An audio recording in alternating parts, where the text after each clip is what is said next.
Well, I think that it's time for the royal family to be open and honest with us about what's happened with Kate.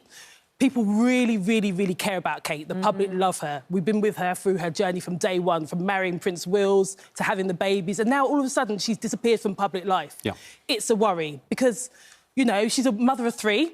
People know that she's all right. All we're getting from the palace is statements saying, oh, she's OK, but it's not really telling us much, and it's given rise to all these scurrilous lies, really, about her. All rumours online. Rumours. So, Stephanie. Yeah. Sarah says, time to fess up and say what's happening. We know Uncle Gary might be going into the Big Brother house. He might spill the beans. Hopefully he keeps his mouth quiet, Susanna. But, you know, for the royals, it has worked. Never complain, never explain. If they give the public more and more, it can affect Kate's recovery. You know, at the end of the day, anybody put themselves in Kate's shoe. You're going through a medical battle worldwide, and then the whole world wants to know what's going on. You know, I find the nosy critics, that the royals have done amazing. They've given us an inch. Now, nosy critics want to take a mile. I'm sorry, it will set a dangerous precedence of how the public will feel entitled to know about the royals' medical Do you think ailments. Uncle Gary should be in the Celebrity Big Brother house? Yes, he's already been blabbering on to the newspapers about his hair transplant, so he's become a celebrity.